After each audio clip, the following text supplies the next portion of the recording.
ಮಾತು ಮನೆ ಮತ್ತು ಮಠವನ್ನು ಬಿಟ್ಟು ನಾನೆಂದು ಬರಲಿಕ್ಕಾಗಲ್ಲಪ್ಪ ಅಂತ ಹೇಳ್ತೀವಿ ಸಾಮಾನ್ಯವಾಗಿ ಹಳ್ಳಿನಲ್ಲಿ. ಮನೆ ಮತ್ತು ಮಠಕ್ಕೂ ಇರುವ ಸಂಬಂಧ ಏನು ಅಂತ ಚೆನ್ನಾಗಿ ತಿಳಿಯಾಗಿ ಹೇಳಿದ್ರು. ಹಾಗೆ ಮನೆ ಮಠ ಅನ್ನೋ ಒಂದು ಪದಗಳನ್ನ ಬಳಸುವಂಥ ಸಂದರ್ಭದಲ್ಲಿ ಒಂದು ಕುಟುಂಬ ಅಥವಾ ಒಬ್ಬ ವ್ಯಕ್ತಿಗೆ ಮಠಗಳ ಮೇಲೆ ಎಷ್ಟು ಶ್ರದ್ಧೆ ಇತ್ತು, ಮಠಗಳ ಸಂಬಂಧ ಹೇಗಿತ್ತು, ಮಠಗಳ ಸ್ವಾಮಿಗಳನ್ನ ಹೇಗೆ ಕಾಣ್ತಾ ಇದ್ರು, ಅವ್ರನ್ನ ಯಾವ ರೂಪದಲ್ಲಿ ಕಾಣ್ತಾ ಇದ್ರು, ಮಠಗಳ ಅಗತ್ಯತೆ ಏನು ಅನ್ನೋದ್ರ ಬಗ್ಗೆ ಜಯಪ್ರಕಾಶ್ ಗೌಡರು ಕೂಡ ಹೇಳಿದರು, ತೈಲೂರು ಕೂಡ ಹೇಳಿದರು. ಹಾಗೆ ಇನ್ನೊಂದು ಉದಾಹರಣೆಯನ್ನು ಕೂಡ ಕೊಟ್ಟರು, ಸ್ವಾಮಿ ವಿವೇಕಾನಂದರ ಉದಾಹರಣೆಯನ್ನು. ಅದಕ್ಕೊಂದು ಸಣ್ಣ ಕತೆ ನಾನು ಓದ್ಕೊಂಡಿದ್ದದನ್ನು.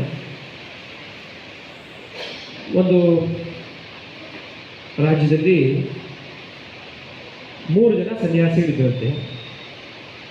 ಆ ಸನ್ಯಾಸಿಗಳು ಜನರ ಜೊತೆನೇ ಇದ್ದಂತೆ. ಮೊದಲನೇ ಸನ್ಯಾಸಿ ಅವನು ಆಂತರಿಕ ಸುಖವನ್ನು ಹುಡುಕ್ತಾ ಇದ್ದ. ಅವನಂತೆ ನಾವು ಸುಖ ಪಡಬೇಕು ಅಂತೇಳಿ ಜನಗಳು ಅವನ ಹಿಂದೆ ಹೋಗ್ತಾ ಇದ್ರಂತೆ. ಒಂದು ದೊಡ್ಡ ಗೋಡೆ ಬಂತು. It may be symbolically obstacle in the families ಅಥವಾ ಸೊಸೈಟಿ. ಒಂದು ದೊಡ್ಡ ಗೋಡೆ.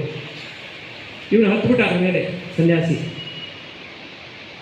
ಆ ಕಡೆ ನೋಡಿ, ಇಲ್ಲಿ ಭಾಳ ಸುಖವಾಗಿದೆ, ಭಾಳ ಸಂತೋಷವಾಗಿದೆ ಅಂತೇಳಿ ಆ ಜನಗಳಿಗೆ ಕೈ ಹಿಂಗ ಬೀಸಿ ನೆಗೆದು ಆ ಕಡೆ ಹೊರಟೋದ.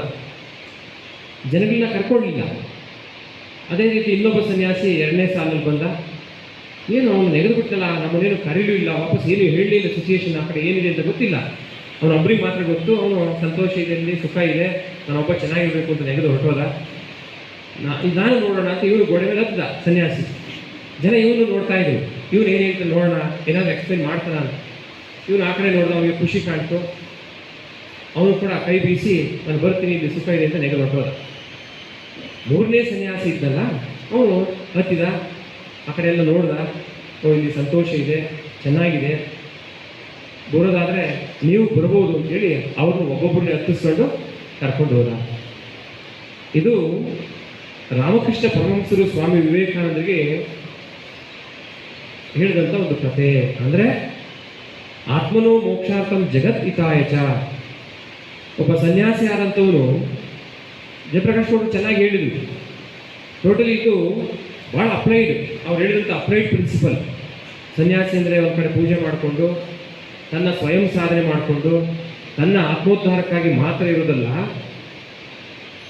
ತನ್ನ ಸಮಾಜದ ಮಧ್ಯೆ ಇದ್ಕೊಂಡು ಸಮಾಜದಲ್ಲಿರುವಂಥ ಅಂಗುಡೊಂಗುಗಳನ್ನ ತಿದ್ದುಕೊಂಡು ಅವರ ಕಷ್ಟ ಸುಖಗಳನ್ನ ಕೇಳಿಕೊಂಡು ಅವರಿಗೆ ನಾವು ಏನು ಮಾಡ್ಬೋದು, ಅವರ ಸುಖಕ್ಕಾಗಿ, ಅವರ ಕಲ್ಯಾಣಕ್ಕಾಗಿ, ಅವರ ಆನಂದಕ್ಕಾಗಿ ಆ ಒಂದು ಭಾವನೆಯನ್ನು ಇಟ್ಕೊಂಡು ಯಾರು ಕೆಲಸ ಮಾಡ್ತಾರೋ ಅವರು ನಿಜವಾದ ಸನ್ಯಾಸಿ ಆಗಲಿಕ್ಕೆ ಸಾಧ್ಯ.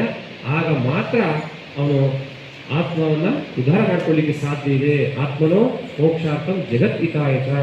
ಜಗತ್ತಿನ ಹಿತವನ್ನು ಬಯಸಂಥವ್ರು ಮಾತ್ರ ಆತ್ಮ ಕಲ್ಯಾಣವನ್ನು ಮಾಡ್ಕೊಳ್ಳಿಕ್ಕೆ ಸಾಧ್ಯ ಇದೆ ಅನ್ನೋ ಒಂದು ಮಾತನ್ನು ಕೂಡ ಚೆನ್ನಾಗಿ ಹೇಳಿದರು.